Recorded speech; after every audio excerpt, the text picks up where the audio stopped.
Bom, hoje eu vou refutar a teoria do Big Bang, aquela que fala que o acaso criou o nada e o nada criou o acaso, e a evolução criou o acaso do nada e...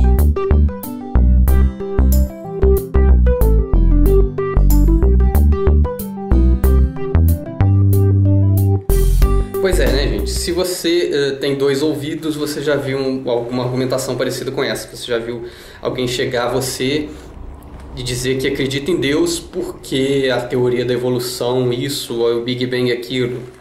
Eles sentem aquela necessidade de refutar, de contrariar, de dizer que o Big Bang está errado, que a evolução está errada, que a biogênese está errada, que a gravidade está errada, para justificar a crença deles.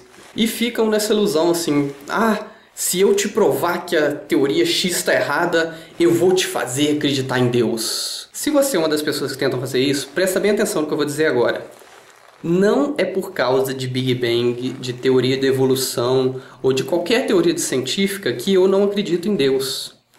Eu mesmo, nos meus tempos de cristão, eu conhecia a evolução, por exemplo, e não tinha nenhum problema com ela. Tá? Para mim, a evolução era aquilo mesmo que estava lá e Deus estava por trás, controlando tudo. Ela não é um problema para eu acreditar ou deixar de acreditar em Deus. A Big Bang também não. Tá? Eu posso simplesmente botar Deus lá atrás, onde ninguém enxerga, e falar assim, Deus que iniciou o Big Bang. Pronto, morreu o assunto. Tá? Teorias científicas não são empecilhos para acreditar ou não em Deus. Sabe qual é a única coisa que você precisa para me fazer acreditar em Deus? Provar que Deus existe! Olha que simples! De novo, não é falando mal de alguma teoria científica, não é tentando me convencer que determinada teoria científica está errada, que você vai me convencer que a sua religião está certa. Se amanhã aparecer uma pessoa provando por A mais B, mostrando todas as provas, definitivamente demonstrando que o Big Bang não existe, por exemplo, isso não significa que eu vou imediatamente passar a acreditar em mágica por causa disso.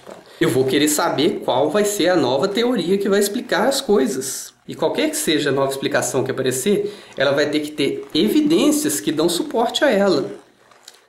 Lembra daquele vídeo que eu falei sobre a verdade? Sobre você ser filho do Chuck Norris ou você ser filho dos seus pais e como isso era definido, como a gente comparava essas duas verdades através de evidências? Pois é, assim que funciona. E quanto mais fantástica uma coisa, mais evidências você vai ter que apresentar, mais em dúvida vai estar a sua afirmação. Eu vou dar um exemplo que eu usei há pouco tempo num post que eu fiz. Se eu chego para você amanhã e digo assim, poxa, ontem eu vi uma bicicleta amarela. Você vai falar, tá bom, e daí? Você não vai duvidar, você não vai questionar, você vai, eu vi uma bicicleta amarela, vi, pronto, dane-se.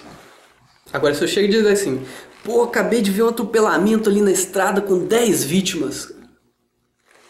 A coisa já mudou de figura um pouquinho, né? Agora você vai já querer saber detalhes, como foi, que carro que bateu em quê, onde que era. Já não é tão simples assim. Agora, se eu chegar e disser que eu vi a mula sem cabeça, você definitivamente vai querer ver alguma prova. É ou não é? E mesmo se eu chegar e te mostrar uma foto dela, você vai suspeitar que foi Photoshop, tem alguma coisa errada aí. Vai ou não vai? E aí na hora que você me pedir as provas, eu vou dizer que você tem que acreditar que eu vi a mula sem cabeça porque eu vou te provar que Saci Pererê não existe. O que tem a ver uma coisa com a outra? Não, você vai continuar não acreditando, com toda razão. Mula sem cabeça é uma coisa fantástica, fenomenal. Todo o conhecimento que a gente tem sobre biologia, sobre natureza, etc., sugere que uma mula sem cabeça não existe. Então, se eu quiser te convencer que eu vi uma mula sem cabeça, eu vou ter que apresentar evidências definitivas, muito fortes, muito reais e muito bem fundamentadas para comprovar a existência dela. Concorda comigo? Ok, vamos pensar agora em um Deus. Quantas vezes mais fantástico, fenomenal, sobrenatural um Deus é em relação à mula sem cabeça? Eu imagino que seja bastante, né? Esquece teoria de Big Bang, esquece gravidade, esquece evolução, esquece tudo. Faz de conta que é tudo errado, tudo mentira, a gente não sabe nada disso, estamos lá na Idade Média. O que é um Deus? é um ser completamente acima de todas as leis da natureza, one isso, one aquilo, onipotente, onibenevolente, mas que mesmo assim deixa o mal acontecer, deixa as pessoas se ferrarem, porque sim, e que tudo que a gente conhece sobre ele está escrito num livro cheio de contradições que você tem que ficar lá fazendo malabarismos aí para interpretar direitinho. Além disso, ele é a fonte de toda a moral, de toda a bondade que existe no universo, mas mesmo assim ele preparou um lugar de tortura eterna para aqueles que falharem em obedecer o que ele quer. Não só isso, como apesar de ser onisciente, ele já foi traído, já se arrependeu, já voltou atrás, já mudou de ideia várias vezes ao longo da vida. Já se decepcionou bastante também. Seus conceitos de moral, de comportamento, de castigo e recompensa batem exatamente com o senhor de escravos da antiguidade. O sistema de relacionamento com seus servos e o que ele espera dos seus servos, o direito que ele tem de punir do jeito que ele quiser. Meio esquisito para uma divindade acima do bem e do mal e onibenevolente. Isso em si é contraditório. Ele é tão bom que decidiu que desobedecer ele era passível de punição com morte e tortura eterna. E logo em seguida inventou uma regra maluca que sacrificar alguém pregado na cruz servia para compensar esses pecados. E apesar de poder ter deixado tudo escrito, tintim por tintim, em regras objetivas, diretas, ele preferiu escrever tudo em parábolas, metáforas e contos, mesmo sabendo que isso ia ser passível de milhares de interpretações diferentes, que muita gente ia morrer, sofrer, guerrear e ser torturada por causa dessas várias interpretações. Tá, poderia ir levando aí essas incoerências a mais detalhes, mas não vão estender nisso não. Tá?